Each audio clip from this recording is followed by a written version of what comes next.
Greetings, LST students. We will start in 1 minute, so just bear with us. Thank you to all of you for being here. We are so excited to have you here.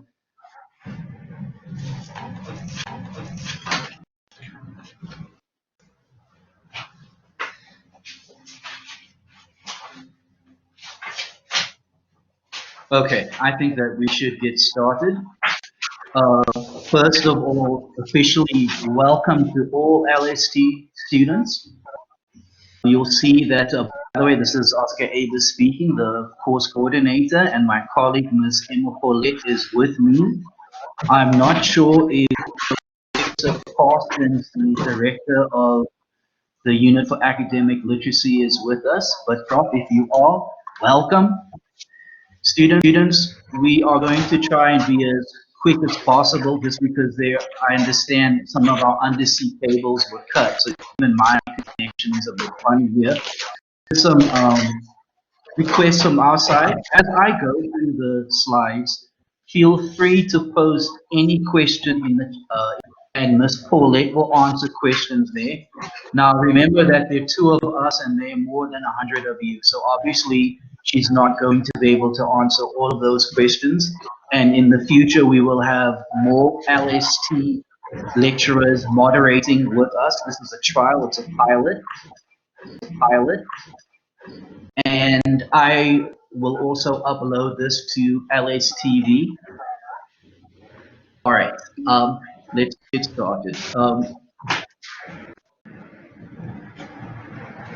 First things first.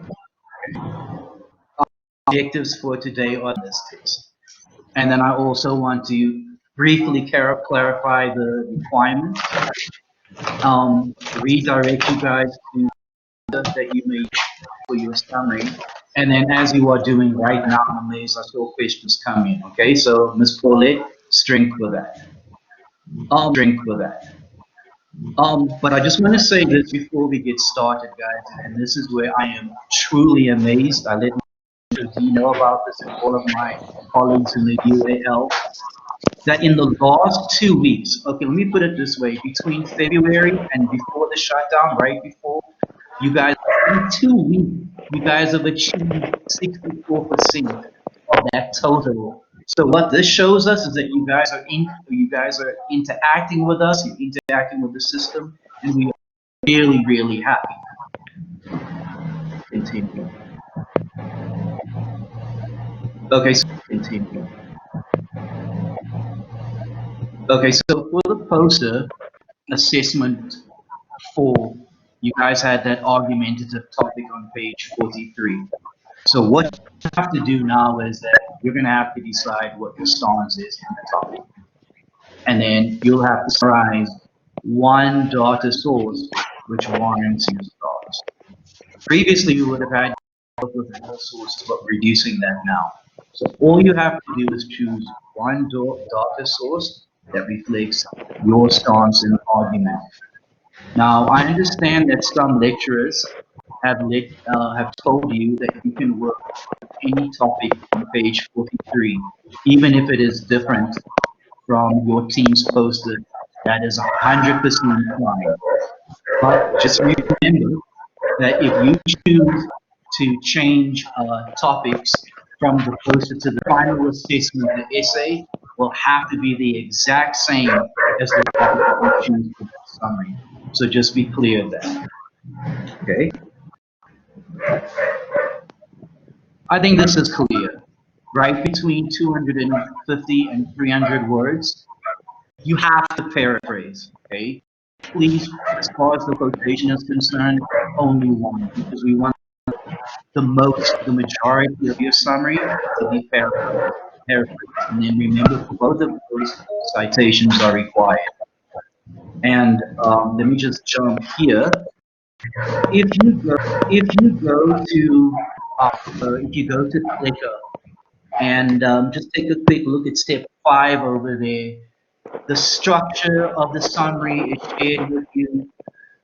Examples for citing while paraphrasing, and also examples for citing quotations. Those are all there for you. And then you guys already know that everything that you need is at Google Scholar. I always start with my own research. I always start with Google Scholar, and then if there's something that I cannot find, then I switch to the library. And students, that is really it. Now, what I've noticed is, just bear with me for a second because I'm going to switch my screens now. Just bear with me. Is that many of you are thinking about due dates and so on, right? So let's just, I didn't want to go into this, but I think it's only fair that we do. And this is it's a bit of a sticky, funny situation given the coronavirus now. So if you look here, this is the university's official calendar, all right? In fact, the amended, updated calendar. And we were supposed to actually go back to campus on the 20th. Now, anything can happen, and I don't want to even try and predict. And while we're speaking about due dates, remember that there is the essay also. So before the exam, by the way, the exam will be online. It'll be in ClickUp, so you'll be able to access it wherever you are. But we need to get that essay in also. So my goal now, and remember students, everything is up in the air because this calendar can change, government regulations can change. So my true goal was if we can get this in on the 30th of April, meaning literally a month. We've got a month to do this. We've got a month to do 250 to 300 words. That is achievable. And then that'll give us sufficient time to complete the essay. And we will reduce the essay also. In fact, I'm thinking about making the essay not much longer than the summary.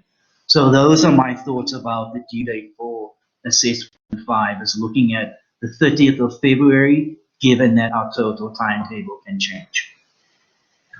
All right. What I want to do now is I want to switch to Miss Paulette.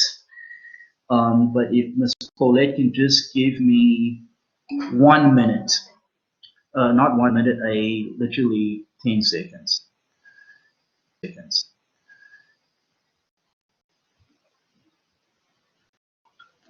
All right.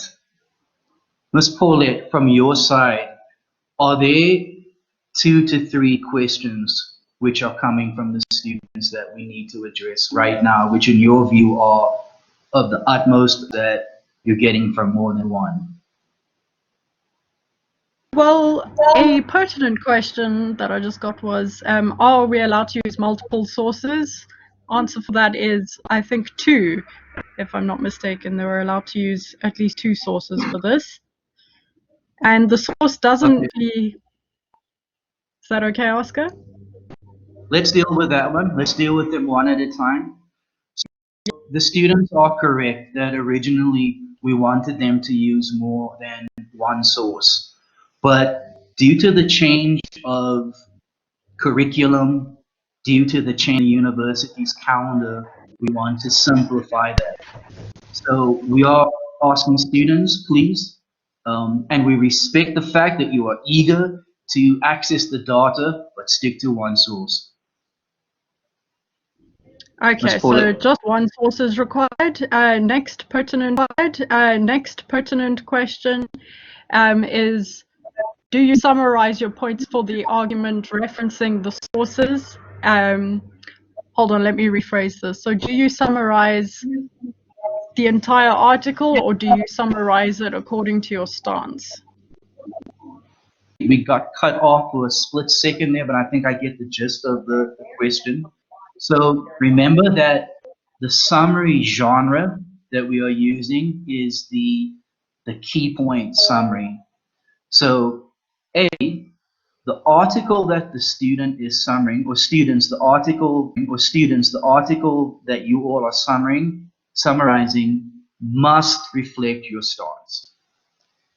And then B, what we need you to do is extract really 2 to 3 key points from that article. And what I advise you to do is try and paraphrase 2 to 3 if possible 4, but that might be pushing it. Try to paraphrase 2 or 3 of those key points, and then, as is required, quote one of the key points directly. So paraphrase, or the key points that you paraphrase, and also what you quote, has to be a reflection of your stance in the argument. Back to you, Ms. Paulet.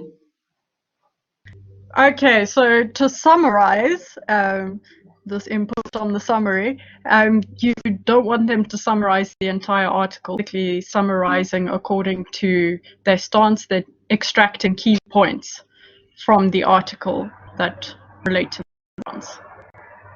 That's exactly correct. We do not, students, we do not need you to summarize the entire article. In fact, if you think about it, this is where the academic literacy processes of skimming and scanning come in.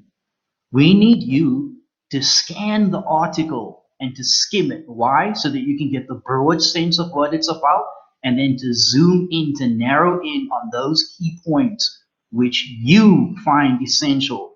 You find essential for your claim, for your stance in the argument. Back to you, Ms. Paulet. Okay, got questions about referencing and bibliography. Should they feature and where should they feature? If you use the template that we shared on LST's ClickUp page, then there's a lot of data that you can fill in, like your name, student number, and so on. But to get to the point, the reference should come at the very end of the summary. Ms. Paul, more? I think that's it. That's more or less what the questions have been based on. Okay. Students, as we said, this is a trial, and many of you joined right now. There are 170 of you online. We are really happy with that. If you take a look at this Twitter image that came through, you can see that the LS, your success. We will not allow this corona COVID-19 virus to come in between our commitment to your success, your academic, your professional goals. Always know that. And we will stay in touch through ClickUp. We wish you all of the best, each and every one of you. Ms. Paulette, thank you to you also.